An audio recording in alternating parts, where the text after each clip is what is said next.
안녕하세요. 과학선생님입니다. 오늘은 가계도 분석을 다룹니다. 이 파트는 가장 재미있는 부분인데요. 여러분의 추리력이 매우 필요한 부분이니까 아마 재밌게 할 수 있을 겁니다. 오늘은 영상을 보기 전에 여러분이 먼저 학습지를 풀어보는 걸 추천드려요.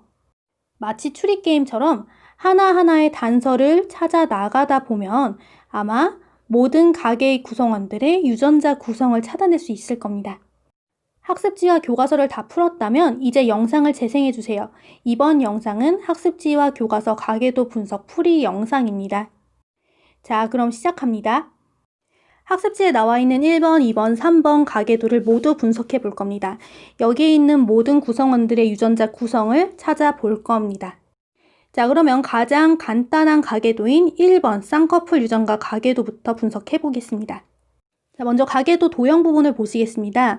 아빠랑 엄마가 있고요. 형, 누나, 그리고 나, 3명의 자식들이 있는 단촐한 가계도입니다. 이 가족 구성원들의 쌍꺼풀 유전자 구성은 어떻게 되는지 살펴보겠습니다. 그럼 옆쪽에 있는 단서를 먼저 읽어보겠습니다. 첫 번째 쌍꺼풀 유전자는 쌍꺼풀이 없는 유전자에 비해 우성입니다. 자, 그럼 유전자 구성을 보시면 GG로 되어 있으면 쌍꺼풀을 갖고 또 GG로 되어 있으면 우성 유전자가 있으니까 우성 형질이 발현돼서 쌍꺼풀이 있을 거고 GG 유전자를 갖는 경우만 우성 유전자가 없기 때문에 쌍꺼풀이 없는 눈이 될 겁니다. 자, 첫 번째 단서로 이 정도 추리를 해볼 수 있겠고요. 자, 두 번째 단서 넘어가겠습니다. 남자는 네모, 여자는 동그라미 도형으로 표현합니다. 그런데 이 유전자를 보니까 지금 쌍꺼풀 유전자가 G라고 표현이 되어 있죠. 요건 무슨 뜻이냐면 성염색체인 XY랑은 상관이 없다는 겁니다. 쌍꺼풀 유전자는 성염색체가 아니라 1번부터 22번의 상염색체에 들어있기 때문에 성별과는 관계가 없습니다. 만약에 성별과 관계가 있다면 어떻게 표현이 되냐면요. XY라고 하는 성염색체에다가 이런 표시를 합니다. X-라고 하면 이 유전자는 성염색체 중에 X랑 관련이 있는 거고요. Y-라고 표현을 하면은 이 유전자는 성염색체인 Y염색체랑 관련이 있는 겁니다. 그런데 현재 쌍꺼풀 유전자는 G라고 하는 X랑 Y가 아닌 다른 알파벳을 사용했죠. 요거는 성과 관련이 없는 상염색체 위에 있는 유전 형질이라는 뜻이 됩니다. 자, 세 번째 단서 보겠습니다. 엄마랑 누나는 쌍꺼풀이 없습니다. 쌍꺼풀이 없으면 유전자는 그렇죠. 무조건 열성으로만 이루어진 GG가 되겠죠. 요 유전자 바로 가계도에 표현을 해볼게요. GG라고 표현을 합니다. 자, 이 세 번째가 되게 중요한 단서였는데요. 엄마가 GG 염색체, 그러니까 열성 유전자만 2개 가지고 있죠. 이 엄마한테서 하나의 염색체를 받아서 자식들이 태어납니다. 그러니까 무슨 말이냐면 엄마가 줄 수 있는 건 열성 유전자밖에 없으니까 형도 엄마의 열성 유전자를 하나 받았고 누나도 열성 유전자를 하나 받았고 나도 열성 유전자를 하나 받았다는 겁니다. 유전자로 나타내면 형과 나는 2개의 유전자 중에서 2개의 염색체 중에서 무조건 1개는 알게 된 거죠. 하나는 무조건 열성인자를 가지고 있습니다. 자, 그럼 누나가 가지고 있는 2개의 열성인자 중에 하나는 엄마한테서 왔어요. 그럼 나머지 하나는 어디서 왔을까요? 그렇죠. 아빠한테서 하나 받았을 겁니다. 그러니까 아빠도 열성인자를 하나 가지고 있는 사람입니다. 아빠가 2개의 유전자 중에 뭘 가지고 있는지는 정확히 알 수 없지만 적어도 열성인자를 하나 가지고 있다는 건 알 수가 있죠. 자, 그럼 이제 마지막 단서 보겠습니다. 아빠랑 나랑 형은 쌍꺼풀이 있습니다. 쌍꺼풀이 있다는 얘기는 우성인자를 하나 가지고 있다는 겁니다. 그러니까 무조건 대문자 G를 가지고 있다는 거예요. 자, 그럼 아빠랑 형이랑 나는 열성인자 하나씩 가지고 있고요. 또 우성인자도 하나 가지고 있는 겁니다. 자, 이렇게 우리 4개의 단서를 종합해서 아빠랑 엄마랑 형, 누나, 나 5명의 유전인자를 정확히 찾아봤습니다. 여기까지 되게 복잡하진 않았죠? 여러분들 잘 따라오셨을 거라고 생각해요. 자, 그럼 이제 문제 풀어볼게요. 이제 화살표 문제 보겠습니다. 오른쪽 가계도의 가족들의 쌍꺼풀 표현형을 각각 기록하시오 라고 되어 있네요. 자, 표현형이라고 되어 있으니까 쌍꺼풀이 있는지 없는지를 표현하면 되겠죠. 자, 아빠, 엄마, 형, 누나, 나의 표현형 각각 기록해 봅시다. 아빠 쌍꺼풀 있고, 엄마 쌍꺼풀 없고, 형 쌍꺼풀 있고, 나 쌍꺼풀 있고, 누나 쌍꺼풀 없습니다. 자, 두 번째 화살표 보겠습니다. 가계도의 유전자형을 기록하여 가계도를 완성하시오 되어 있습니다. 자, 우리 아까 다 표현해 봤지요? 이렇게 G라는 유전인자를 이용해서 유전자를 표현해 주시면 됩니다.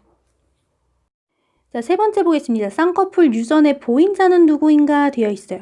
자, 여러분 보인자라는 게 무슨 뜻이냐면 보인자는 쉽게 말해서 잡종을 얘기합니다. 그러니까 열성인자를 가지고 있지만 발현되지 않은 사람을 얘기해요. 그러니까 여기서의 보인자는 우성과 열성 두 개 다 가지고 있어서 열성이 나타나지 않은 잡종을 찾아주시면 됩니다. 그래서 쉽게 말하면 보인자는 잡종이다 이렇게 생각하시면 되고요. 자, 보인자 찾아주시면 아빠랑 형이랑 내가 보인자가 되겠죠. 자, 여기까지 1번 문제 풀어봤고요. 여러분들 1번 문제가 어려워서 풀지 못했던 친구들 이번 영상으로 도움이 됐길 바라고요. 2번이랑 3번 아직 안 풀어본 친구들은 지금 같이 풀어봤던 거랑 비슷한 방식으로 단서들을 하나하나 찾아서 유전자형과 표현형을 찾아주시면 됩니다. 자, 2번과 3번도 풀이 들어가 보겠습니다. 2번 문제입니다. 이 문제는 교과서 183쪽에 있는 해보기 문제입니다. 귀지 상태의 유전에 대한 가계도 분석하기 문제인데요. 요거는 더 재밌습니다. 아까는 우열 관계를 알려줬었죠. 우성과 열성이 어떤 형질인지 알려주었습니다. 그런데 이번 문제에서는 우성과 열성을 알려주지 않고 우리가 스스로 추리해서 찾아보는 겁니다. 자, 마른 귀지와 젖은 귀지의 우열 관계를 말해보자 라고 되어 있는데요. 지금 가계도에서 누가 젖은 귀지를 가지고 있고 누가 마른 귀지를 가지고 있는지는 잘 표시가 되어 있습니다. 이걸 통해서 우리가 유전자 중에 어떤 게 우성인지 열성인지 알아보면 되는데요. 선생님은 가계도를 딱 보면 뭐가 우성이고 뭐가 열성인지 보여요. 여러분들한테 어떻게 찾는지 그 팁을 말씀드릴게요. 먼저 1대를 잘 보세요. 1대는 전부 같은 형질을 가지고 있습니다. 같은 표현형인 부모가 만나서 자식을 태어나게 했을 때 이 자식이 바로 어떤 게 우성이고 어떤 게 열성인지 알려주는 힌트가 됩니다. 같이 한번 볼게요. 먼저 부모가 둘 다 열성 형질을 갖는다고 가정해 보겠습니다. 부모 모두 열성을 갖는다는 건 유전자 구성이 AA로 다 똑같다는 얘기가 되겠죠. 부모 모두가 열성 유전자를 가지고 있으니 엄마랑 아빠에게서 하나의 유전인자를 받아서 자식이 태어났을 때 두 자식은 모두 열성 순종이 될 겁니다. 반대로 부모가 우성 형질을 갖고 있었다고 가정해 보겠습니다. 부모가 우성 형질을 나타냈다면 부모의 유전자형은 분명히 우성 유전자를 하나는 가지고 있었습니다.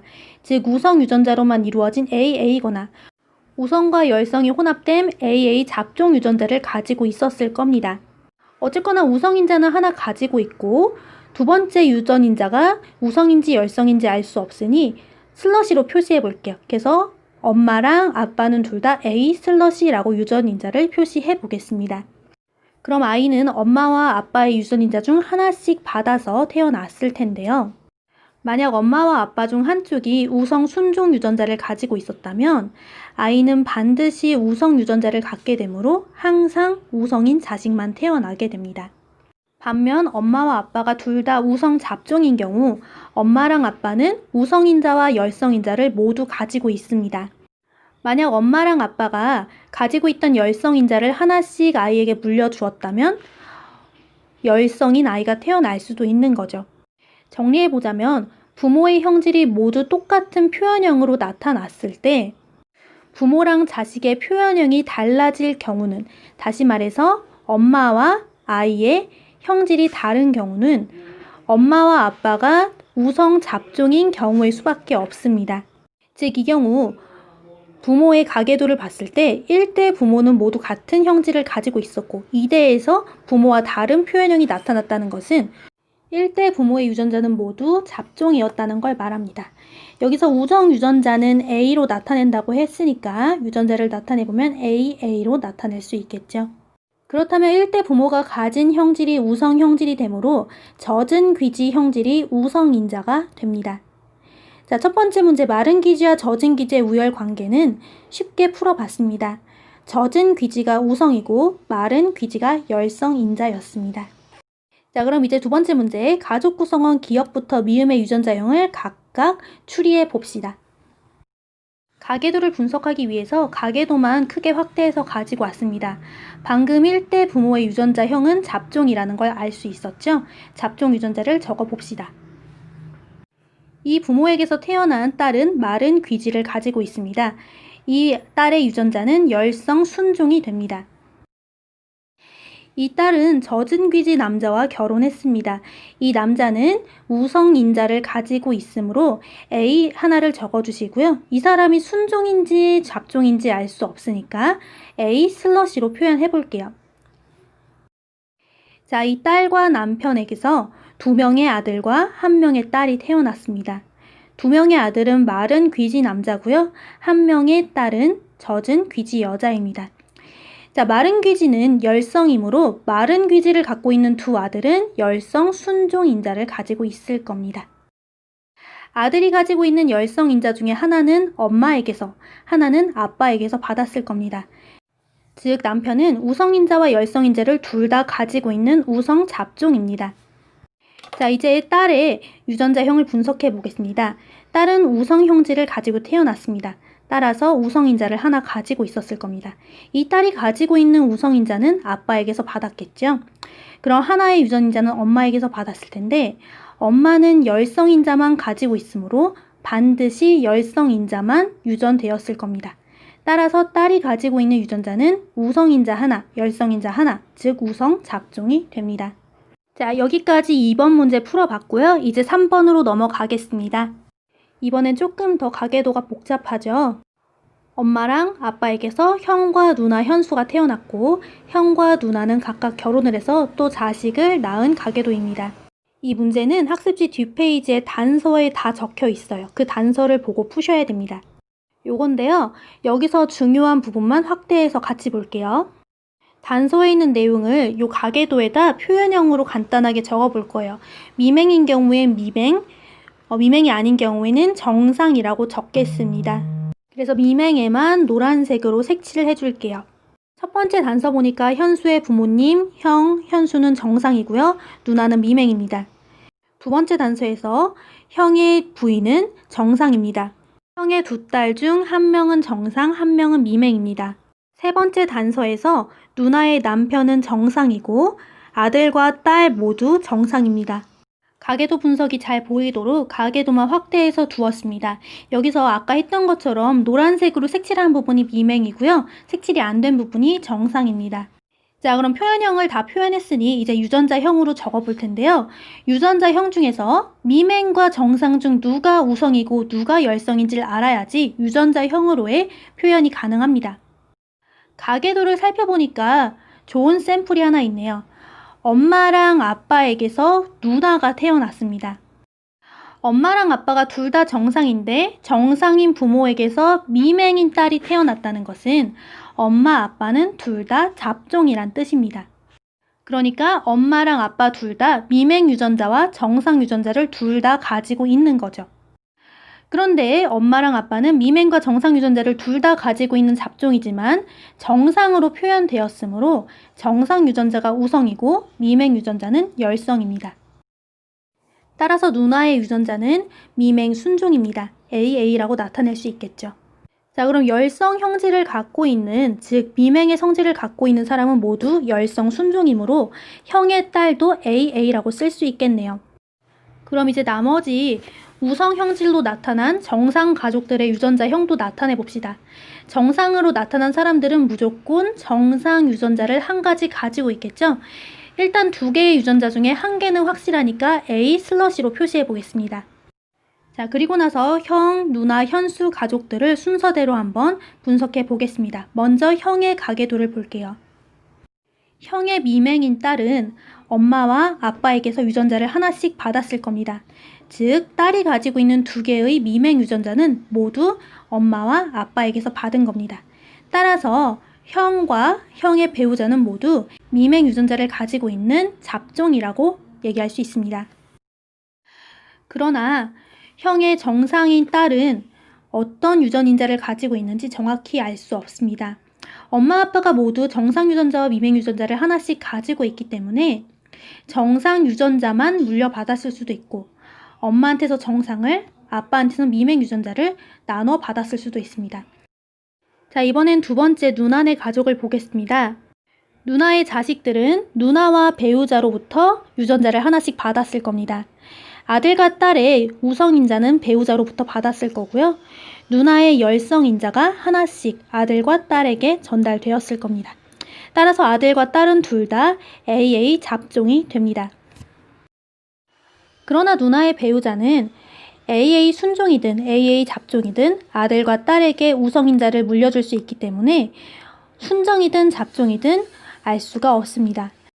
이제 마지막으로 현수의 유전자를 보겠습니다. 현수는 엄마랑 아빠가 둘 다 미맹 유전자와 정상 유전자를 하나씩 가지고 있기 때문에 엄마에게서 정상을, 아빠에게서 정상 유전자를 받았을 수도 있고 엄마에게서 정상을, 아빠에게서 미맹 유전자를 받았을 수도 있습니다. 따라서 현수의 유전자도 순종인지 잡종인지 알 수가 없습니다. 이렇게 3번째 가계도 분석도 완료했습니다. 지금까지 유전에 꽂힌 가계도 분석에 대해서 알아보았습니다. 이렇게 5단원이 모두 마무리되었고요. 여러분들은 다음 시간에 5단원 총 복습을 하고 6단원으로 넘어가도록 하겠습니다. 고생하셨습니다.